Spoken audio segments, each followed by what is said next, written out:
নমস্কার, শুভ সন্ধ্যা। আমি আপনাদের প্রবীর বিশ্বাস। দেখছেন প্রবীর প্লাসের আরো একটা নতুন অনুষ্ঠান।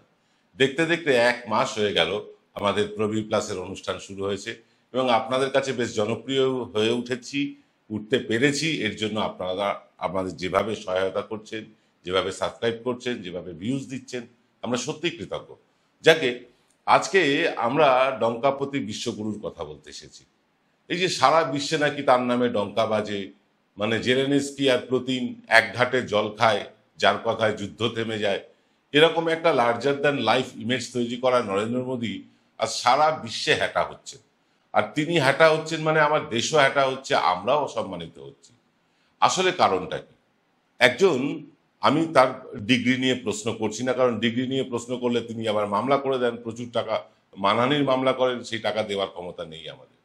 তার ডিগ্রি নিয়ে প্রশ্ন করছি না, কিন্তু আক্ষরিক অর্থে একজন অর্ধশিক্ষিত মানুষ, মানে যে দেশের রিপ্রেজেন্ট করেছেন একসময় ইন্দিরা গান্ধী, যে দেশকে একসময় রিপ্রেজেন্ট করেছেন জওহরলাল নেহেরু, অটল বিহারী বাজপেয়ী, এ তো রাজনীতির কথা ছেড়ে দিন না, যে দেশকে রিপ্রেজেন্ট করেছেন সচিন তেন্ডুলকর, কপিল দেব, সৌরভ গাঙ্গুলির মতন ক্রিকেটারেরা, যে দেশকে রিপ্রেজেন্ট করেছেন নেতাজি সুভাষচন্দ্র বোস, যে দেশকে রিপ্রেজেন্ট করেছেন রবীন্দ্রনাথ, যে দেশকে রিপ্রেজেন্ট করেছেন কখনো স্বামী বিবেকানন্দ, সেই দেশে একজন অর্ধশিক্ষিত প্রধানমন্ত্রী অন্য দেশে গিয়ে a+b² ফর্মুলা শেখাবেন আর এক্সট্রা 2ab বোঝাবেন, সেটা কতদিন মেনে নেয়? মানুষ তো মুখ টিপে হাসে।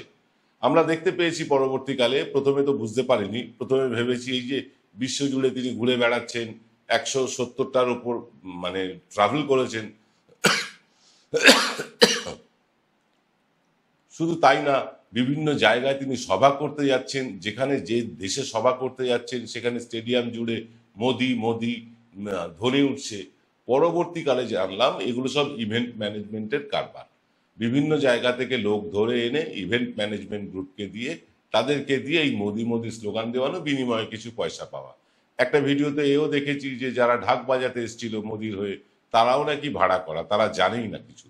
তো এই রকম ভাবে তিনি সারা বিশ্বে ডঙ্কা বাজিয়েছেন এবং তারপরে আজকে একঘরে হয়ে গিয়েছেন।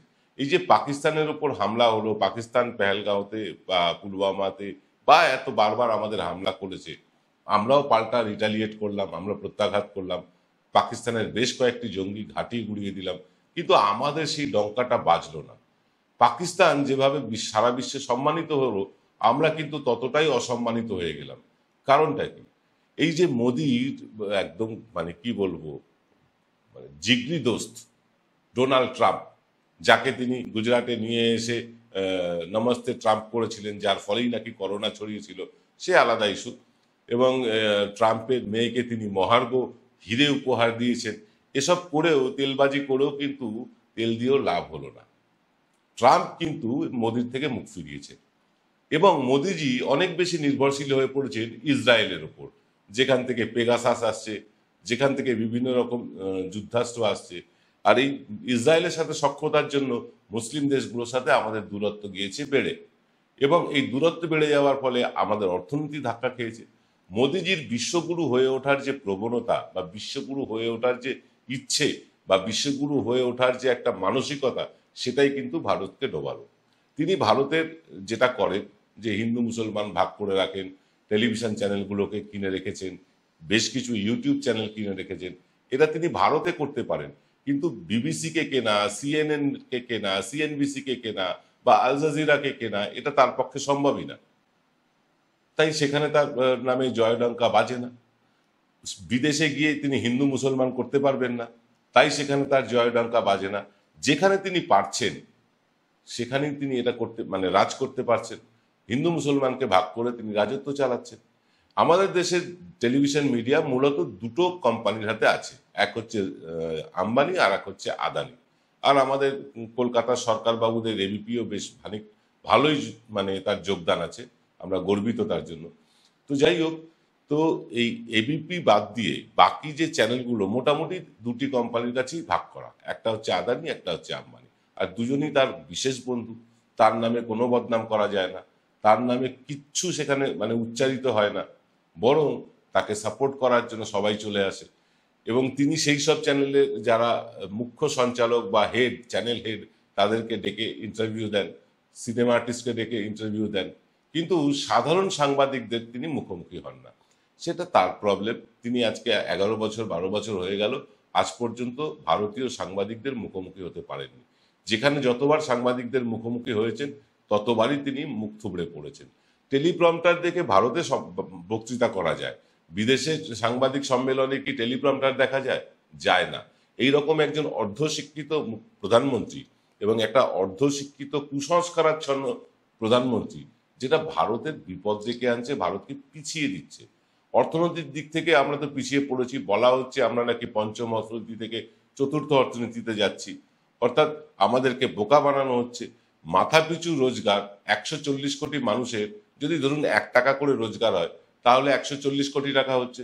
আর জাপানের মতন দেশ, তাদের ধরুন 30 কোটির লোক, বা ধরুন আরো ছোট দেশ ইয়েমেন বা আপনি অন্য কুয়েত কুয়েত ছেড়ে দিন, এইসব দেশগুলোতে যদি মাথাপিছু রোজগার দেখেন অটোমেটিক্যালি ভারতের থেকে কম হবে, কারণ 140 কোটির দেশ ভারত।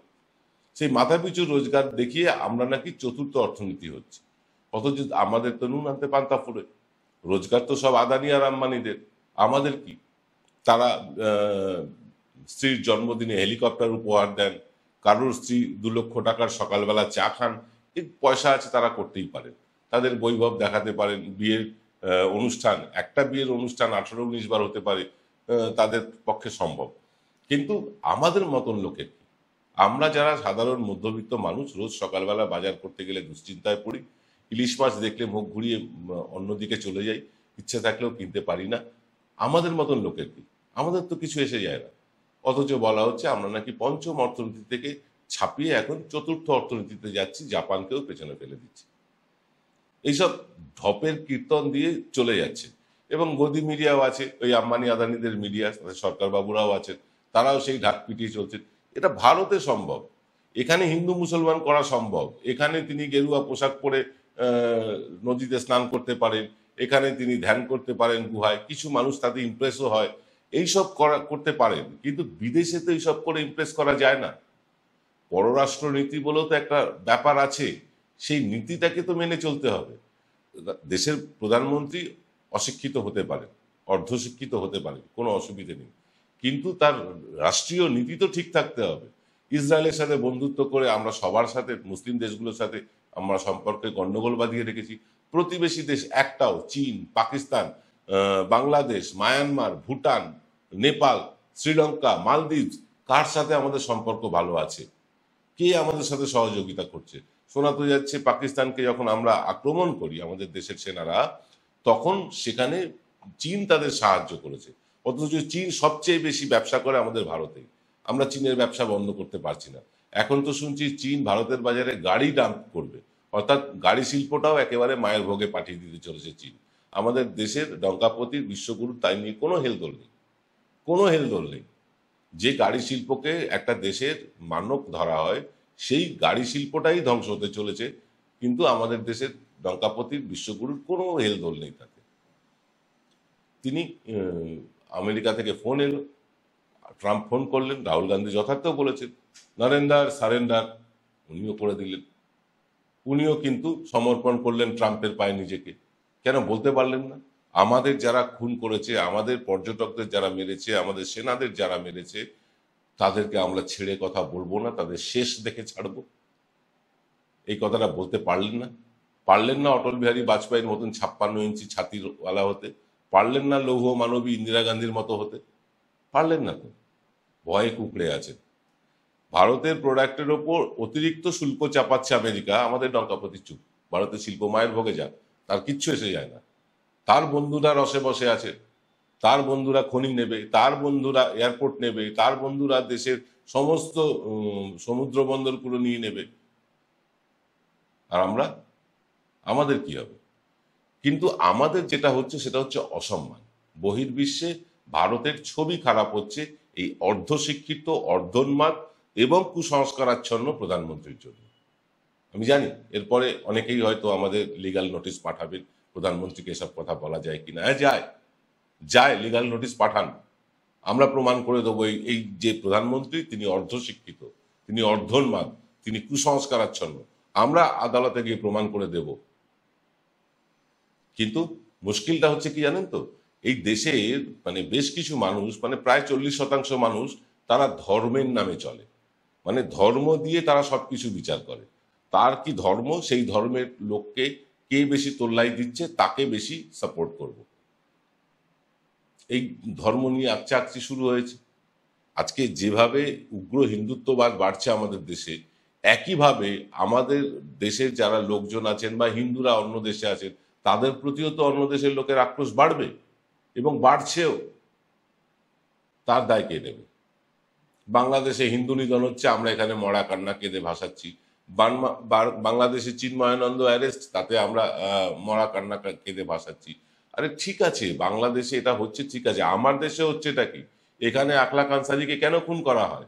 কেন গোরক্ষার নামে মানুষকে পিটিয়ে মারা হয়? কেন অ্যান্টি রোমিও স্কোয়াড তৈরি করে ছেলে মেয়েদেরকে রাস্তাঘাটে পেটানো হয়? কেন কেন এখনো মুসলিমদের বাড়ি ভাড়া দিতে গেলে সংকোচ বোধ করে বাড়িওয়ালারা? গ্রাম থেকে মুসলিম ছেলেমেয়েরা শহরে আসে পড়াশোনা করতে, তাদের বাড়ি ভাড়া পর্যন্ত দেওয়া হয় না। এই রকম একটা অবস্থায় চলে গিয়েছে, এমন আড়াআড়ি ভাগ হয়ে গিয়েছে পুরো দেশটা। কার জন্য? এই ডঙ্কাপতির জন্য, এই এদের হিন্দু মুসলিম ন্যারেটিভ চালানোর জন্য, এই গদি মিডিয়ার জন্য।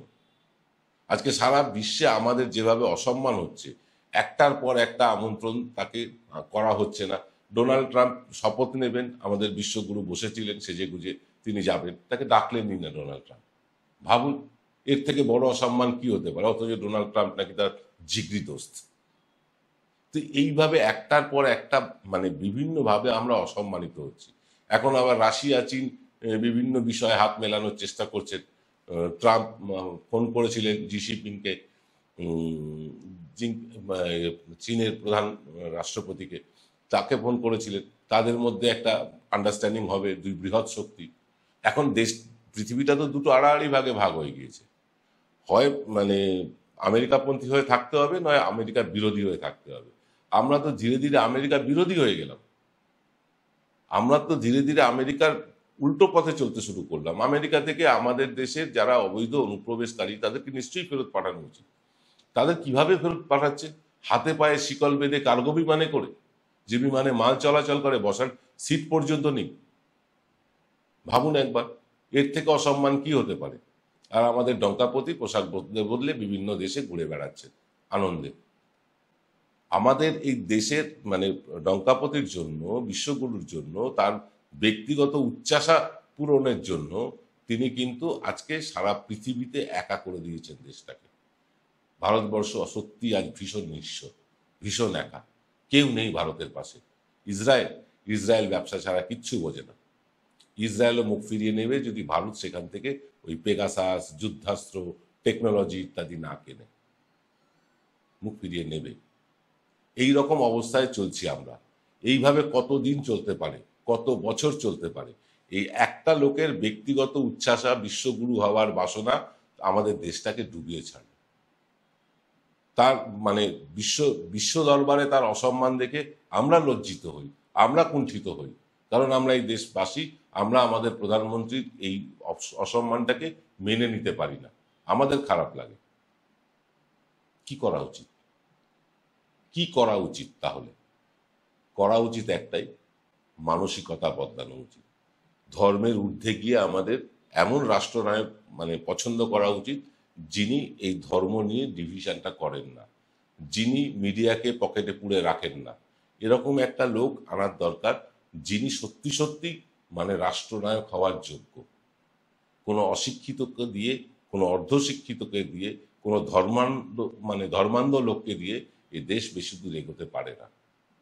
বিদেশে আমাদের একটা পরিচয় ছিল, এটা নাকি সাপুড়েদের দেশ, এখানে কালা জাদু করা হয়, মানে ব্ল্যাক ম্যাজিক করা হয়, এরকম বলা হতো। সেই দেশ থেকে ধীরে ধীরে আমরা মঙ্গলে যান পাঠিয়েছি, আমরা চাঁদে যান পাঠাচ্ছি, আমরা টেকনোলজিতে এগিয়ে যাচ্ছি, অথচ আমাদেরকে করে রাখা হচ্ছে ধর্মান্ধ। একদিকে আমাদের বৈজ্ঞানিকরা দেশটাকে চূড়ান্ত সফল করছেন, আর একদিকে এই রাজনীতিবিদরা দেশটাকে আরও পিছিয়ে নিয়ে যাচ্ছে, ধর্মের নামে ভাগাভাগি করছেন। এভাবে বেশি দিন চলতে পারে না। এভাবে চলতে থাকলে ভারতের যে অবস্থান সারা পৃথিবীতে, সেটা আরও নিচের দিকে নামবে। যেখানে সংবাদের কোনো স্বাধীনতা নেই, সংবাদ মাধ্যমের কোনো স্বাধীনতা নেই, আপনি কি অনুষ্ঠান করবেন আপনাকে সকালবেলা মেসেজ করে পাঠিয়ে দেওয়া হবে, তার বাইরে গিয়ে অনুষ্ঠান করলে আপনার চ্যানেল ব্ল্যাক আউট করে দেওয়া হবে, আপনার খবরের কাগজ বন্ধ করে দেওয়া হবে, আপনার লাইসেন্স রিনিউ করা হবে না। এইভাবে চলতে পারে কোনো দেশ? প্রশ্নটা রেখে গেলাম। আজ রাত্রে আমরা এই সিঁদুর নিয়ে খেলা হচ্ছে, সিঁদুর নিয়ে যে ছেলে খেলা হচ্ছে সারা দেশ জুড়ে, তাই নিয়ে আমরা করব ওপেন ফোরাম। রাত্রিবেলা 8:30টার সময় ওপেন ফোরাম এনকে ডিজিটালের পর্দায় দেখতে ভুলবেন না। এবেলায় এই পর্যন্তই। সকলে ভালো থাকবেন। নমস্কার।